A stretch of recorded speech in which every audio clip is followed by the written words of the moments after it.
জন্মদিন কিংবা জীবনের বিশেষ কোনো মুহূর্ত সবসময় আমার কাছে অনেক বেশি স্পেশাল থাকে এবং আমি সবসময় সেটা নিয়ে অনেক বেশি প্ল্যান করে থাকি। তার উপরে সেটা যদি হয় নিজের জন্মদিন তাহলে তো কোনো কথাই নেই, কিন্তু প্রত্যেক বছর থেকে এই বছরের জন্মদিনটা আমার কাছে ভিন্ন রকম ছিল এবং ভিন্ন রকম অভিজ্ঞতায় ভরা ছিল।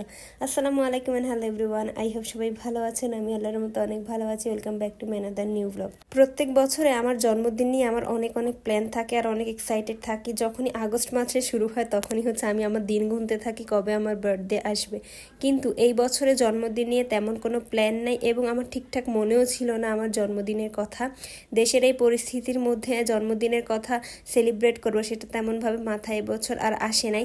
কিন্তু এর আগের বেশি প্ল্যান ছিল, আমার মেয়ে আমার সাথে ছিল, তাই হয়তো এই বছরের জন্মদিনটা অন্যরকম একটা ফিলিংস আমার মধ্যে কাজ করছিল। প্রথমে আমরা ভেবেছিলাম দেশের পরিস্থিতি যদি এরকম থাকে তাহলে এই বছর আর জন্মদিন পালন করব না, কিন্তু আল্লাহর রহমতে দেশ এখন অনেকটাই আগের থেকেও স্বাভাবিক অবস্থায় চলে আসতেছে। তারপরেও না মনের মধ্যে কেমন জানি একটা অন্যরকম খারাপ লাগা কাজ করতেছিল এবং মনও অনেক বেশি খারাপ ছিল।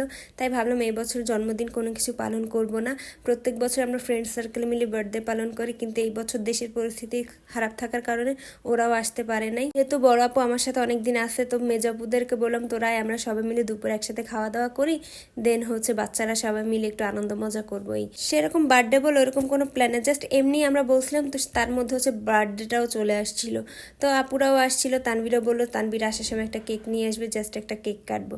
কিন্তু আজকে সব থেকে মজার বিষয় হয়েছে কি, আগে আমার পার্সেল আসতো, এখন আসে আমার মেয়ের পার্সেল। তো তানভীরের একটা বড় বোন আর আমার মেয়ের খালামণি হবে সম্পর্কে। তো আপু হচ্ছে বাবুর জন্য অনেকগুলা ড্রেস কিনে রাখছিল, কিন্তু দেশের পরিস্থিতি খারাপ হওয়ার কারণে আপু হচ্ছে ওই জামাগুলো আমাদেরকে পাঠাইতে পারতেছিল না। তো অবশেষ যখন দেশের পরিস্থিতি ভালো হয়েছে আপু হচ্ছে ড্রেসগুলা বাবুর জন্য পাঠিয়ে দিছিল। তো আপু যে বাবুর জন্য এতগুলা ড্রেস পাঠাবে সেটা আমি কখনোই কল্পনাও করিনি। অনেকগুলা ড্রেস দিছে এবং বাবু এগুলা কবে যে পরে শেষ করবে তারও কোনো ঠিক ঠিকানা নেই। আপু অনেকগুলাই ড্রেস দিছে। আগে যেমন আমি পার্সেল পেলে অনেক বেশি খুশি হতাম বা আমার কাছে অনেক ভালো লাগতো, কিন্তু এখন আমার মেয়ের পার্সেল খুলতে আমার কাছে বেশিই ভালো লাগে। আমার কাছে না মনে হয় কি, আমি কোনো পার্সেল আনপ্যাকিং করলে আমার নিজের জন্য সেটা আমি তেমন আর আগের মতো আনন্দ পাই না। এখন হচ্ছে বাবুর পার্সেল আনপ্যাকিং করতে আমার কাছে বেশিই ভালো লাগে। তো আমরা সবাই মিলে হচ্ছে ড্রেসগুলো খুলে খুলে দেখতেছিলাম যে আপু এতগুলো ড্রেস দিছে, খুলতে খুলতে আমার হাত ব্যথা হয়ে যাচ্ছিল। যে আমার কাছে মনে হয় প্রত্যেক মার কাছে এই অনুভূতিটা কাজ করে, নিজের থেকেও নিজের সন্তানের জন্য যদি কেউ কিছু করে তখন তাকে মন প্রাণ দিয়ে ভালোবাসতে ইচ্ছে করা। যখন দেখা যায় কি নিজের সন্তানকে কেউ একটু অন্যরকম চোখে দেখে তখন না তার সাথে আর কোনো সম্পর্ক রাখতে ইচ্ছা করে না। তা আপুকে অনেক অনেক বেশি থ্যাংক ইউ এবং অনেক অনেক ভালোবাসা মেহেরিমার জন্য এত সুন্দর একটা গিফট পাঠানোর জন্য। তানভীর অফিসে যাওয়ার সময় বলে গেছে আজকে যাতে বিরিয়ানি রান্না করা হয়, ওর অনেকদিন বিরিয়ানি খেতে ইচ্ছা করতেছিল আর আমরাও অনেকদিন বিরিয়ানি খাই নাই, তো আমাদেরও অনেক বেশি বিরিয়ানি খেতে ইচ্ছা করতেছিল। আর মেজাপুর হাতের বিরিয়ানি তো অনেক বেশি স্পেশাল বরাবরের মতোই। তাই আজকে দুপুরের রান্না বড় আপুর দায়িত্বে ছিল এবং বিকালে বিরিয়ানির রান্নার দায়িত্ব হচ্ছে মেজাপুর কাছে ছিল। তো আপু হচ্ছে সব মশলা দিয়ে গরুর মাংসগুলাকে বসাই দিছে রান্না করার জন্যে। আর এই গরুর মাংসটা এমনিতেই মানে বিরিয়ানি চালের সাথে মিশানোর আগেই যেরকম দেখতে সুন্দর হয়েছিল বা খেতেও মনে হচ্ছিল অনেক বেশি মজা হবে। এই মাংসটা দিয়েও হচ্ছে আপনারা এমনিও ভাত খেতে পারবেন বা রুটি দিয়ে খেতে পারবেন, সেটাও অনেক বেশি মজা হয়। একদিন এরকম হয়েছে কি, এরকম আমার বিরিয়ানির জন্য মাংস রান্না করতেছিল, কিন্তু মাংসটা দেখে এত লোভনীয় লাগতেছিল তখন আর বিরিয়ানি চালের সাথে মেশানো হয় না, মাংসটা দিয়ে এমনি ভাত খাওয়া হয়ে গেছিলো। তো সেদিনও এরকম একটা অবস্থা, মাংসগুলো এত বেশি লোভনীয় হয়েছে আর দেখতে এত বেশি মজা ছিল। তো সেটা ইচ্ছা করতেছিল না যে পোলাও চালের সাথে মেশে, সেটা ইচ্ছা করতেছিল আমরা এমনিই খেয়ে ফেলি। তারপর সন্ধ্যার দিকে বাহির থেকে মোমো নিয়ে আসছে, তো আমরা সবাই মিলে হচ্ছে সন্ধ্যার নাস্তা হিসেবে মোমো খেলাম এবং হচ্ছে ছোলা মুড়ি খাইছিলাম।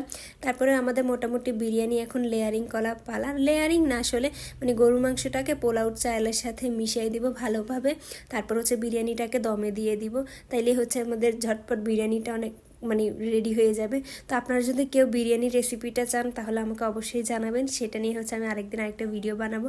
তো অলমোস্ট হচ্ছে আমাদের বিরিয়ানি রান্না করা শেষ হয়ে গেছে। এখন আপুকে বলতেছিলাম দেখাও যে এটা কতটা ঝরঝরা এবং অনেক সুন্দর হয়েছে। তো আপু প্রথমে হচ্ছে দেখাচ্ছিল যে মাংসগুলা কি পরিমাণে সফট হয়েছে, তারপরে হচ্ছে বিরিয়ানিগুলো অনেক বেশি ঝরঝরা এবং টেস্টি হয়েছিল। তো এদিকে তো মোটামুটি আমাদের রান্নাবান্না শেষ, আর বাহিরের যেহেতু কেউ নেই তাই অত প্যারাও নেই, আমরা হচ্ছে ঘরের বোনরাই হচ্ছে আর বাচ্চারা মিলে কেক কাটবো।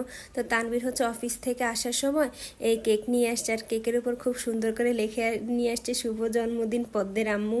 তো তো যেহেতু এই বছরের জন্মদিন নিয়ে আমার কোনো প্ল্যান ছিল না আর ওইরকম আগ্রহও ছিল না, তাই এবারে আর কোনো ডেকোরেশনও কিচ্ছু করি নাই, ঘরও সাজাইনি, নিজেও রেডি হইনি।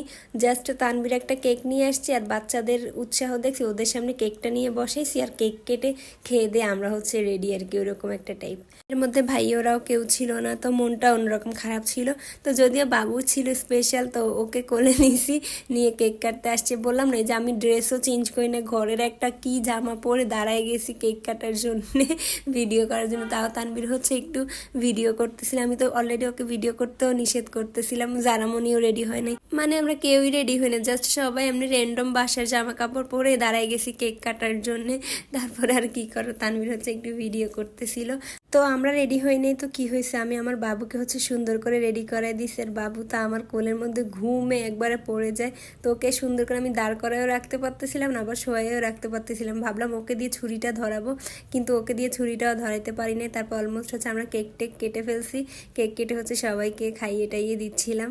মা হওয়ার পরে আমার পরিবর্তন দেখে আমি নিজেই মাঝে মাঝে হাসি, যে মেয়ে কিনা সারাদিন দেখা যেত 4-5 বারের থেকেও বেশি চুল আসছে, তো সে এখন 4-5 বার তো দূরের কথা, দেখা যায় 2 দিন পরও একবার চুল আসরায় না।